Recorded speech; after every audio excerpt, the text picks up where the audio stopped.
Hi guys, it's Chan from Boss Women, and we are super excited today to introduce you to Nishta, who is the gut expert. Nishta, could you just introduce the group to you and just give us a brief on who you are and what you do? Hi, my name is Nishta and I am a functional medicine practitioner and clinical nutritionist. So what does that mean? A functional medicine practitioner is looking at root cause medicine. So if you were to come into clinic, we would be looking at finding out why you are sick, what got you there, are there any antecedents, things like genetics, or I actually go right back to your birth or even your mother's health when she was pregnant with you to see what's going on. We're looking at genetics, whether you were naturally born or C-section born, with you breastfed, bottle fed. All of these things play a role in what's going on today. So we would be doing that. We would look at triggers. When did this start? How did it start? And we would be looking at drivers. Why can't you get better? What is stopping you from improving your health and getting back to wellness? It's really interesting. I think obviously we've met you before, and what I found really interesting with functional medicine, I hadn't actually heard about functional medicine before we met. And I think what was interesting for me is knowing that there is an alternative to regular medicine. I mean, you grow up in the UK just kind of trained into the concept of if something's wrong with you, you go to your GP, they give you medication, you take the medication and you feel better. And I think my understanding was that is the only option. But knowing now that you can go to somebody else who will dig a little deeper and not give you something to suppress your symptoms, but actually explore why they're happening, is really, really interesting. And I think what I'd love to speak to you about today is, I know that you're the gut expert and that's what you specialize in. I know that your knowledge is just so immense, but I'd love to speak to you today about gut health in general. And sort of speaking to you and kind of hearing the advice you give to people, I understand that there's a lot happening in the gut and the importance of why we need to take care of our gut, because, things like hair, nails, teeth, skin, it's all related to what's going on with your gut. And I think with the current situation, the way, where we are right now, in the third lockdown, nobody was anticipating this to happen. And I think health has become such an important factor for so many people now. And if the gut is your main area that causes everything else, we'd love to understand a little bit more about what does it mean? Like, what does gut health mean? How can we be more mindful of gut health?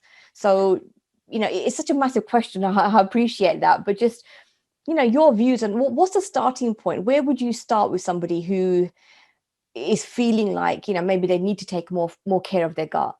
Okay, so you might not even know that you need to take care of your gut. So if you've got an allergy, for example, or you have got an autoimmune disease, a lot of people do not know that it stems from the gut. But what is the gut and digestion? Like, where does digestion start? Like, when you ask that question, people are like, well, here or here or the mouth. Digestion starts with your eyes. You look at the food and you think, oh, that looks really good, that piece of chocolate cake or whatever. And then you can smell. It's your nose, your eyes, your taste buds, but your brain. A lot of people forget that the brain has got a key part to do with digestion. Mm-hmm. And then saliva, chewing your food properly, swallowing it, getting down to your gut, making sure it's digested properly before it goes into the small intestine, where it then converts to amino acids, then goes into your large intestine. If any of this process is not working, it has a knock-on effect on your whole body, because if you are not digesting that food properly, you will then have like issues. When you chew your food and it hits the stomach, you should have enough hydrochloric acid.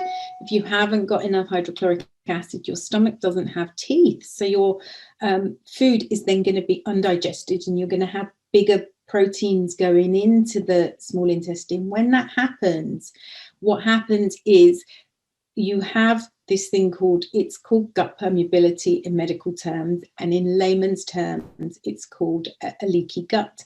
So you start getting, it's like having, say, a cheesecloth. That's nice and tight. So only certain things can get through because it's nice and thin. As you start getting more and more bigger proteins, they start to damage that gut lining, and that cheesecloth then starts to get bigger and bigger. When those holes get big enough, proteins get in that shouldn't be getting in, and things get out that shouldn't be getting out. And zonulin is something that is really big, which is often linked to gluten. And it's a protein. Once that happens, you start getting something called lipopolysaccharides. These lipopolysaccharides then start to cause something called endotoxemia, which the bacteria is letting off toxins, which then lead to autoimmune disease. So people might not think about the gut with, obviously they will if they've got IBS or IBD, because those are linked to gut. But if you've got something like thyroid issues or lupus or rheumatoid arthritis, you wouldn't think about the gut necessarily. Yeah. So all of those things play a part. Vitamin D, stress, all of these things that you wouldn't necessarily put 2 and 2 together with, and it affects everything in your body. I think, you're absolutely right there, and it's a bit scary for people listening to this, I think, because obviously there's a lot of long terms that people may not understand. So from what I understand, a lot of this stuff happens in the gut, and then obviously it kind of then manifests itself in things that happen, like maybe hair loss, itchy skin, eczema, thyroid issues, like you said. What would you say is, I know because obviously you're a practitioner here in London at the moment, in the last 12 months since we've been in, going through this pandemic, what has been the kind of the things that people see you for? What have people been coming to see you about? What is there any specific thing that you can think of? I get all kinds of patients coming into clinic. I deal with a lot of gut issues. So I do a lot of inflammatory bowel disease and things related to the gut. But it can be like thyroid, Hashimoto's. It can be all kinds of autoimmune disease. Often it's things like food sensitivities, allergies, stress-related things, problems with people's adrenal glands due to maybe stress and other factors, and that the list is endless. You mentioned stress, which I think is really important to touch upon, because I think stress levels right now, we know that they are at high levels for pretty much everybody, especially since the third lockdown, because I think nobody really anticipated coming into 2021 and then going straight into this kind of lockdown scenario. With stress, I want to give people that are struggling with this something that they can take away. So, for example, food. Now, you mentioned leaky gut, which is something that you've helped me with, to help me to kind of understand that I have this issue. With leaky gut, as much as I eat healthy food, people could be going out there eating organic, healthy as much as they can, but not knowing that their body is not absorbing these nutrients. So when it comes to stress, taking, I think, control of that by eating well is really important. So if, let's look at a plate, for example, what would you recommend people focus on when they're serving themselves food? Because you talk a lot about, fruit and vegetables and the different colors that you should be looking at. And that's a very easy thing for people to understand and help themselves with and their families with. So what advice would you give in that scenario to kind of say, where could you look at improving your diet? Right. First thing, even before I put that food on the plate, be mindful Because when you're stressed, you're in fight or flight, okay? And people you forget. When we were back in the day, when we were cavemen, the only thing we had to worry about was where our food was coming from. And you'd be like, oh, I'm really starving. I haven't eaten for days and days. I'm really hungry. Along comes a tiger and you're like, oh my God, run, run, run, run, run. I'm really hungry. I need to kill it. So either it's going to kill you or you're going to kill it. And that's when you're in fight or flight. So your whole body is just like your adrenals, you know, or your adrenaline's pumping and everything. Once you're out of that danger, if you've killed it, you're like, yeah, can eat for a month or whatever. And or if you run away from it, you think, okay, great, I've survived. Then your stress levels come back down. We used to wake up when the sun came up and we went to bed when the sun went down. We didn't have all these iPads and electronics and things that were, because that's another kind of stressor, right? But now, from the minute we wake up to an alarm clock. That is a big stressor. Every time you hit the snooze button, it's another mini stressor. There must be a lot of stress going on right now for people who are homeschooling, because you now got that extra stress of, oh, the kids have got to do this and I've got to work, I've got a deadline, I've got this. Those stresses are little mini stresses that are going on throughout the day. That's having an impact on your gut. Often people are eating al desco. So eating at the computer and you're just eating and you're working and you're not even mindful about what you're eating. But digestion really starts, like I said, with the eyes, the nose, the mouth. So even if you're at home, you're in lockdown, first thing I want you to do is just take that 10 minutes to sit there and eat your food. Prepare it nicely, put it on a plate, you know, appreciate what's there, be grateful for what's coming rather than just shoving it in, because when you shove it in, you're in a fight or flight mode already when you're doing this al desco stuff. If you sit down mindfully, this is just like what our grandparents taught us, right, years ago, where everybody sat down together and ate. But even if you're working from home or whatever, spend that 10 minutes putting your food on the plate, plate it up nicely. Yes, use lots of different coloured fruits and vegetables. Why? Because they're prebiotic foods. They feed that microbiome. You've got this whole ecosystem of bacteria living in there's more bacteria than there are cells. So that bacteria feeds off of this food. It then feeds the probiotics. So it's all working and functioning right and helping you to digest your food.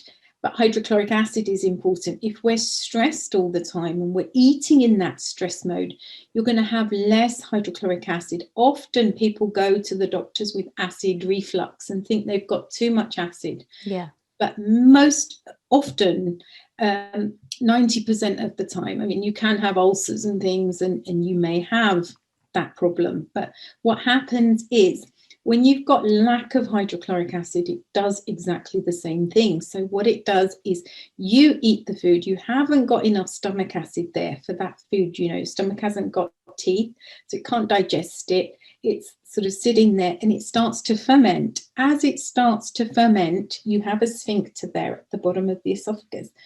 It flips that open and the little bit of acid that is there can run up and start causing you acid reflux and heartburn.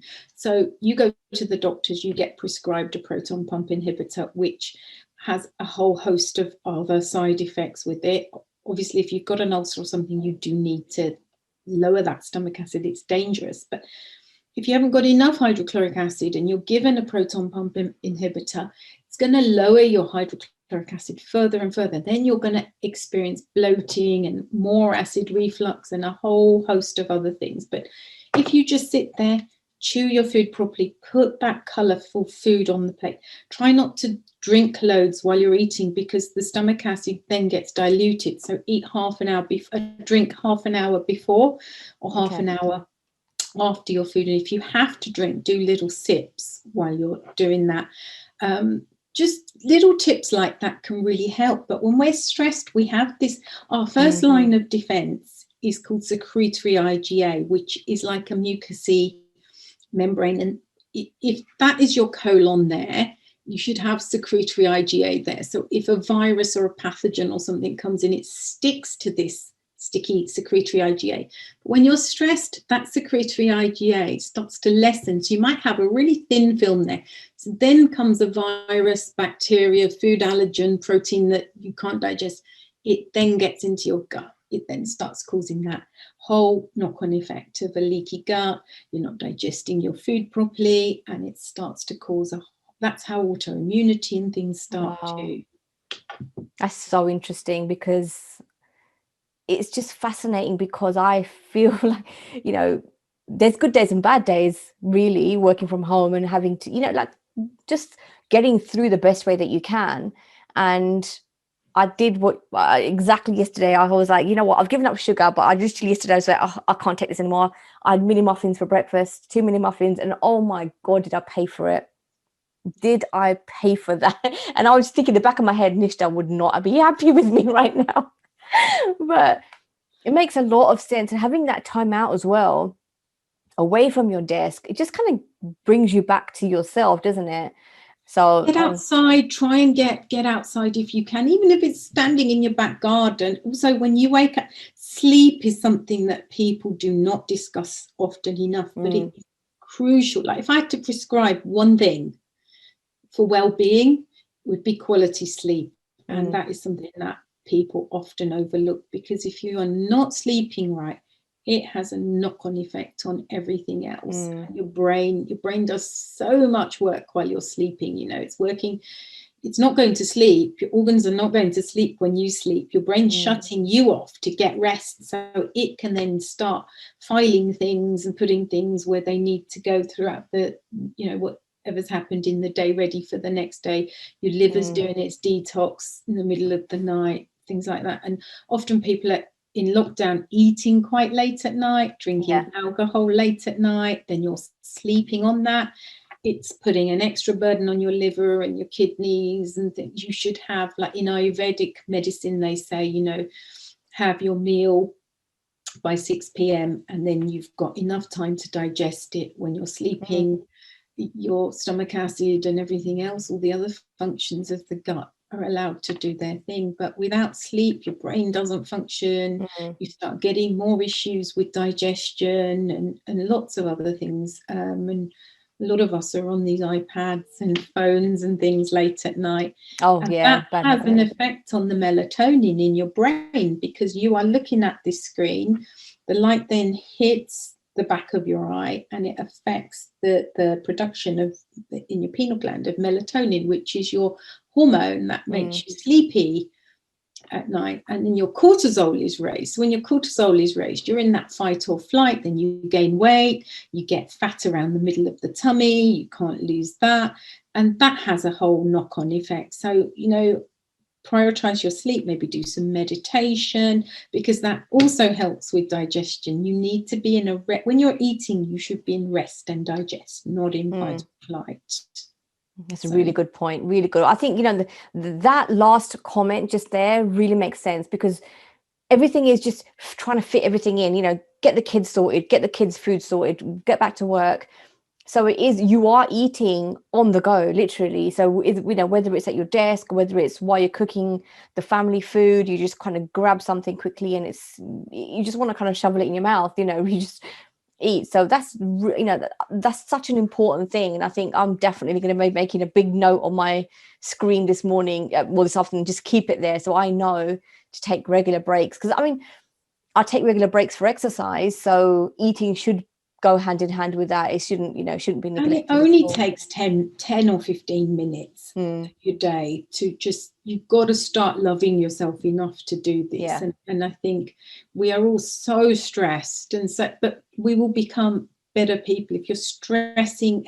You know, you're more ratty, you're more irritable with the kids, it affects your sleep, all of those things. So just planning things. What I often, if patients come in and but I just don't have time, we will plan meals that they can maybe batch cook on the weekend. If the kids are old enough, we get the kids involved.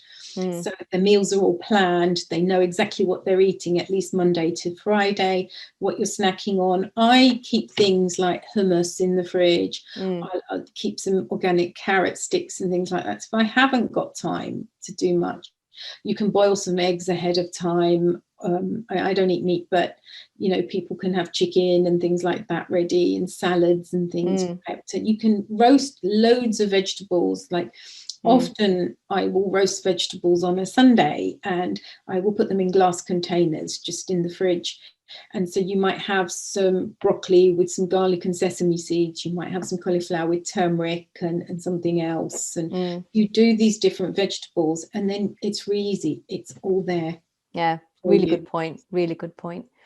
So just finally, before we kind of summarize, what you've mentioned vitamin D previously, and I found that really interesting because you talked about vitamin D being a hormone, not a vitamin. Can you just tell us a little bit more about that and why it's important?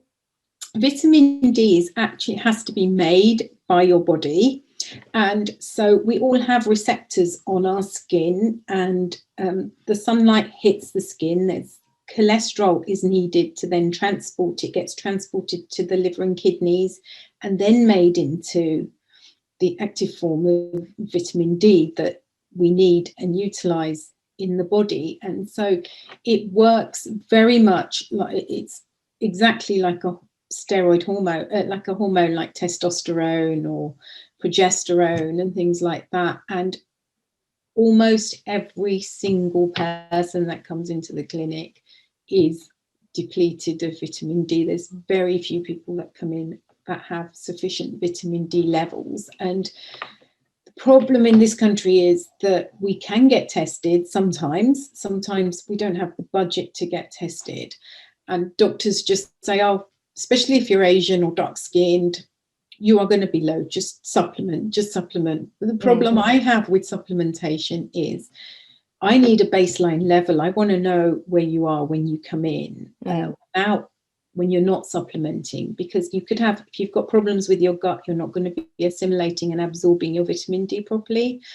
And if you have got lack of vitamin D, it causes so many issues. Everybody associates it with bone health. Yes, it does have a lot to do with bone health, but it has also, you have a numerous amount of other things that it can affect, like autoimmune diseases, the big ones, rheumatoid arthritis, things like that, brain health, leaky gut, lots. The list is so long. So it's really important that your levels are optimal. And by optimal, every country's got their own reference range. So whatever the reference range of your country is, to try and keep it to the upper end of that reference range, not just satisfactory, because doctors will tell you you're okay if you're hitting the borderline. You need to be at the higher end, because it depletes quite quickly too as time goes on, especially in the winter months. So try and be at that optimal range as far as you possibly can. If you go over, it can become toxic, and when it becomes toxic, it then takes calcium out of your bones, and it can give you problems with your kidneys and arteries, because it can calcify then. So you don't want to do that. And if you haven't got issues, if you're not on any blood thinners and like warfarin or anything like that, then I would speak to a practitioner or your doctor. But I always suggest taking vitamin D3 with K2, because it helps to get that calcium into your bones. Yeah. Really interesting. You mentioned blood tests. Is there any way that you could recommend where people can get this tested? Because I know that with the NHS so stretched at the moment, it might not be always possible for people to just go to the GP and get a test. There is, you can go online in the UK anyway, and I'm sure in the States your doctors would do that anyway. I think they run more tests there, but in the UK you can go online and order something from Thriver or Medichecks, and it comes in the post. You do a little finger prick of blood, send it off, and they send you the results back, and then you'll know where your levels are. And if you want to supplement, I personally like supplementing with an oil base, so either a spray or an oil dropper based one, because I just think it absorbs better. And the best time to take any fat absorbable vitamins, such as vitamin D or A or E, is with a meal, with a sort of if you're eating oily fish or something like that, but always with a meal, it helps to absorb better. Oh, perfect. Okay. I know that you have recommendations of specific brands that you would, choose over others. So what we'll do is we'll get the links from you, if that's okay, and we'll just put them in the description of the video. So if anybody's interested, they can just click on the link and order that. And the blood test as well, we'll link that into the video as well, just so for ease of, for people trying to get, peace of mind to know what their levels are before they go ahead and, start ordering the supplements. So that would be really useful. That's perfect. Thank you so much for your time, Nishta. We've learned so much, and I know you've got so much more to share. So if anybody wants to get in contact with you and learn a little bit more about gut health, you have a website that's under work at the moment, but what we'll do is we'll link it into the video as well. If anybody wants to get in contact with you that way, they can definitely reach you. That. I've got a Facebook group and I am on Instagram as well. So perfect. We'll link. Perfect. Nutrition. Thank you so much for your help. I'm sure we're going to get a bombardment of questions. So if anybody does have any specific questions, we've just obviously we'll link Nishta's social media accounts so you can reach her. But by all means, feel free to leave a comment under the video, and we'll reach out to you. And if there's any specific demand, would you maybe reach out to you? Maybe we can speak on another subject that's really common. I know that gut health is obviously very, very, very important, especially for women who are constantly having the bloat issue, So I think your advice would be really helpful in tackling that. Bloating is another whole new ball game. That's our next topic of discussion. Thank you very much, Nishta. Thank you for joining us. Thanks for having me. Okay. Bye-bye. Bye.